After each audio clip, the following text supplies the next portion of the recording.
Good morning, students. Welcome to Little Angels Academy online classes and welcome 7th class. So now we were discussing about chapter 1 in science, nutrition in plants, part 2.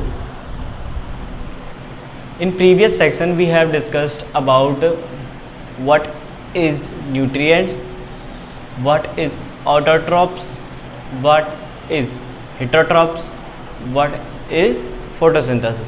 इसके बारे में हमने discuss अभी तक कर लिया है। Photosynthesis के बारे में आपको मैंने थोड़ा सा बता दिया था।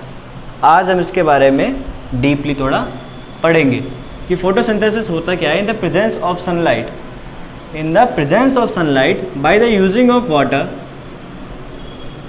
इन द प्रेजेंस ऑफ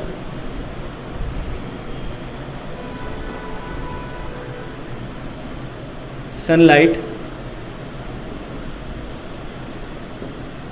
सीधे बैठ के पढ़ना है बच्चों ना, लेटे हुए कोई भी नहीं पढ़ेगा। Presence of sunlight, water plus carbon dioxide का ये यूज़ करते हैं जो प्लांट्स होते हैं, और क्या बनाते हैं, खुद के लिए भोजन बनाते हैं। भोजन होता है कार्बोहाइड्रेट, कार्बोहाइड्रेट, और साथ ही साथ क्या बनाते हैं, ऑक्सीजन। इसी वजह से हमको पेड़ों से क्या मिलती है, ऑक्सीजन मिलती है, और उनका इससे खाना भी रेडी हो जाता है। ठीक है, तो इतना तो मैंने आपको बता दिया था। ठीक है, तो हो गया फोटोसिंथेसिस। अब देखते हैं थोड़ा हम एक ब्लू बॉक्स में आपको एक सेल्स के बारे में कुछ बता रखा है। जैसे कोई भी सेल होती है, सेल का क्या कोई साइज फिक्स नहीं होता कि इसके अंदर क्या नहीं होती, बॉन्स नहीं होती, जैसे लास्ट ईयर हमने पढ़ी थी। इसके थोड़ा आपके लिए क्या बना दूँ अच्छे से, मतलब ऐसी कुछ कोई सेल है।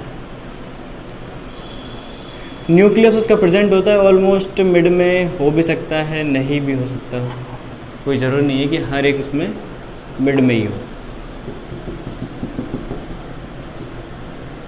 ऐसे कुछ उसमें फ्लूइड भरा होता है।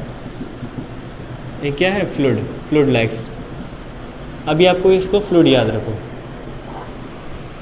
है ना। तो किसी भी दीवार को, किसी भी वॉल को जो किसी कंपाउंड वगैरह की होती है, या फिर कोई जो बहुत ही बारीक होती है, उसको बोलते हैं मेम्ब्रेन। क्या बोलते हैं बच्चों, मेम्ब्रेन। ये किसकी मेम्ब्रेन है, सेल की, तो इसको क्या बोलेंगे, सेल मेम्ब्रेन। क्या बोलेंगे बच्चों, this is cell membrane, MEMBRANE। और ये जो फ्लूइड है, जिसको मैं फ्लूइड बोल रहा था, अब मैं इसको फ्लूइड ना बोल के क्या बोलूँगा, फ्लूइड ना बोल के क्या बोलूँगा, अब मैं इसको बोलूँगा साइटोप्लाज्म। इसमें इसके फूड पार्टिकल्स वगैरह जो हैं वो तैरते हुए रहते हैं यहाँ पे। And this is the nucleus of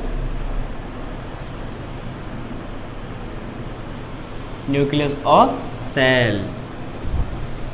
ये क्या हो जाएगा, इसका न्यूक्लियस हो जाएगा। ऐसे कुछ डेफिनेशन, कुछ चीज़ आपके बुक में सेल के लिए दी हुई थी, तो ये आप अच्छे से पढ़ो।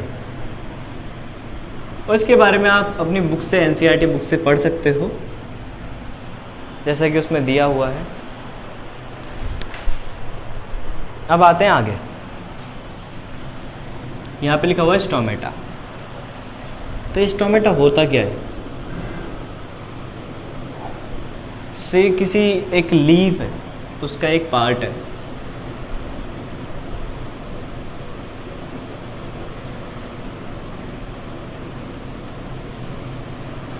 तो उसमें ऐसी कुछ, ये लीफ का कोई एक छोटा सा पार्ट है,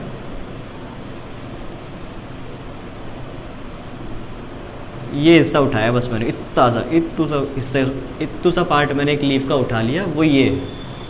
ठीक है बच्चों, तो इस पार्ट में क्या है, अंदर लीफ के अंदर जाने का ये क्या है, पाथ है, path for leaf inside. Leaf के इनसाइड जाने का क्या है, एक पाथ। तो ये स्टोमेटा होता है, ये होती है गार्ड सेल्स, इनको बोलते हैं गार्ड सेल्स।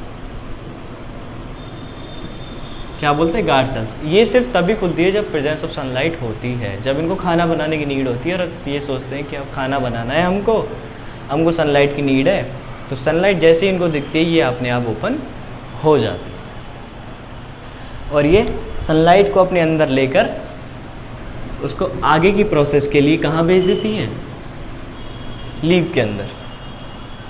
तो अब देखते हैं आगे फोटोसिंथेसिस में, अब आगे पढ़ेंगे। स्टोमेटा का आपको पता लग गया।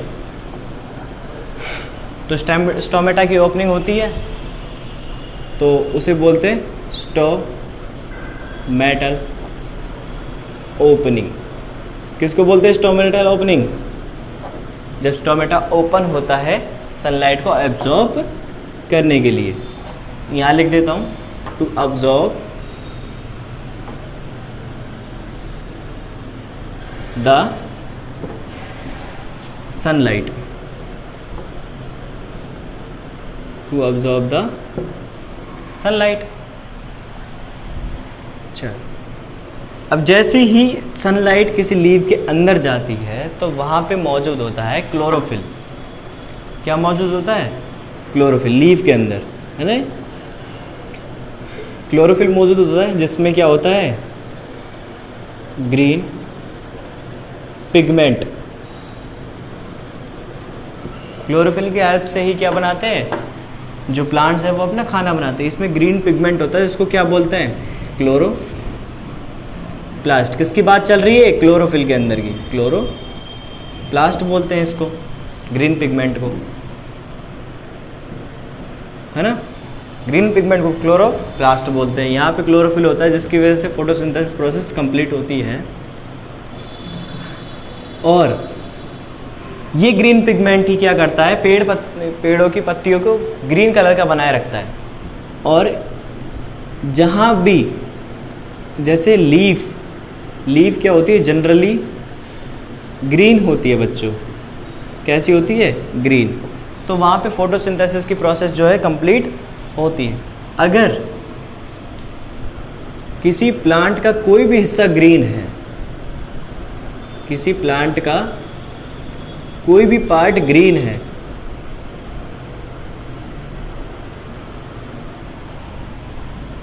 तो वहां पे क्या होगा, वहां पे होगा क्लोरोप्लास्ट। और क्लोरोप्लास्ट होगा तो क्या होगा, क्लोरोफिल होगा वहां पे। अब क्लोरोफिल भी होगा और क्लोरोफिल क्या करवा रहा है, फोटोसिंथेसिस। तो उसी हिस्से में क्या हो जाती है, फोटोसिंथेसिस हो जाती है। इसका मतलब हरे पेड़ पौधे जिनकी स्टेम्स ब्रांचेस वगैरह ग्रीन होती है, वहाँ भी क्या होती है, फोटोसिंथेसिस बच्चों होती है।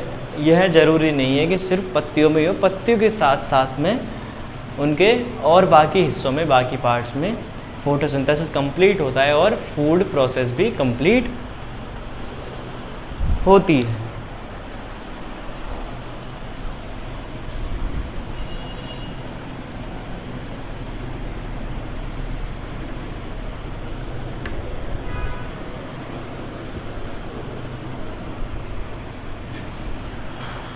नेक्स्ट है सन की नीड तो पड़ेगी हमको, सनलाइट जो चाहिए, कि सनलाइट के बिना जो है फोटोसिंथेसिस कंप्लीट नहीं हो सकता।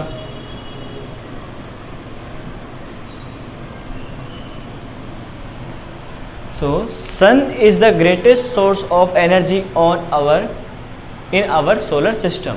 हमारे सोलर सिस्टम के अंदर सबसे जो बड़ा सोर्स है एनर्जी का, सबसे बड़ा जिससे हमको एनर्जी मिलती है, वो कौन है, सन। इसी की वजह से हमको सभी ऑलमोस्ट 90% एनर्जी, 95% एनर्जी और मैं कहूँ 99% एनर्जी इसी की वजह से हमको मिल रही है। बाकी सब तो हम उसको कन्वर्ट कर रहे हैं, ठीक है। तो ये फोटोसिंथेसिस प्रोसेस किसकी वजह से कंप्लीट होती है, सन की वजह से। सन की एनर्जी को, सन एनर्जी जो होती है उसको कैच करता है stomata,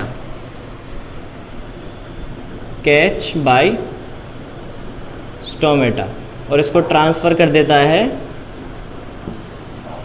catch by stomata and transfer to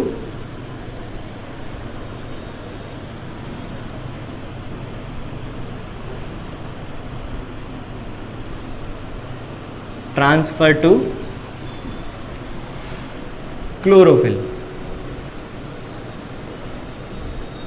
जहाँ पे फोटोसिंथेसिस क्या होती है, कंप्लीट होती है।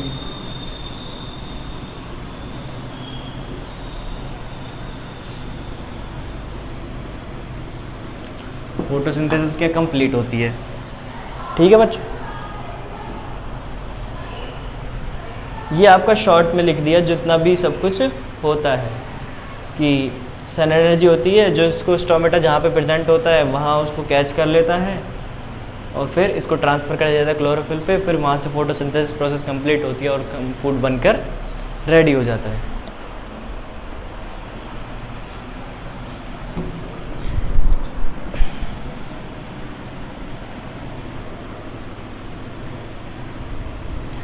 And the next one is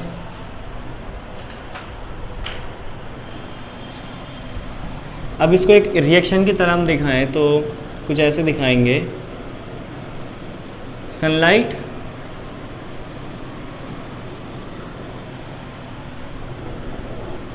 plus water जो हमको रूट्स से मिलता है, पेड़ों के रूट से उनकी सभी जगह पहुंचाया जाता है। Sunlight plus water plus CO2 in the presence of chlorophyll. क्या होता है यहाँ पे, क्लोरोफिल होता है। क्या बनाते हैं, कार्बोहाइड्रेट प्लस ऑक्सीजन बनाते हैं। ये हो गई इसकी, अगर हम इसको रिएक्शन की तरह शो करना चाहें।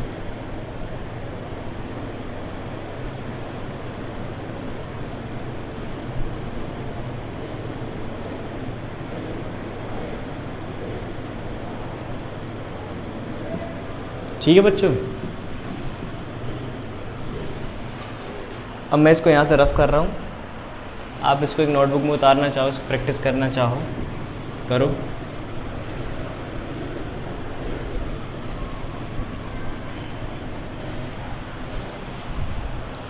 क्योंकि अल्टीमेटली आपको याद तो करना ही है।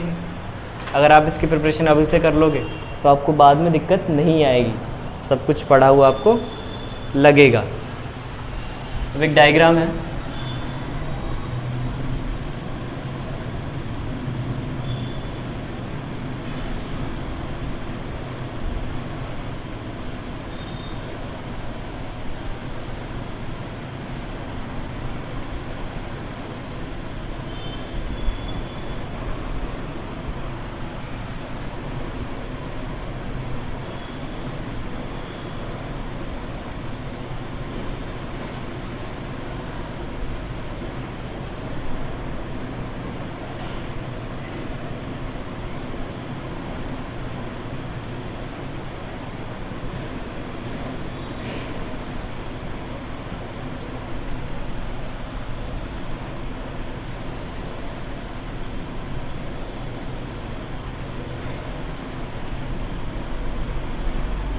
ऐसे कुछ जैसे फ्लावर हैं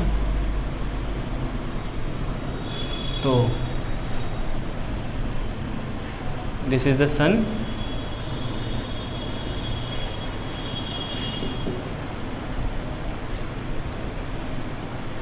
रेज यहाँ से पत्तियों पर पड़ती हैं और फोटोसिंथेसिस को क्या करवाती है, कंप्लीट करवाती है।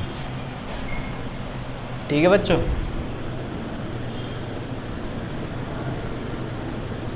फोटो सिंथेसिस को कंप्लीट करवाने का क्या है, एक डायग्राम।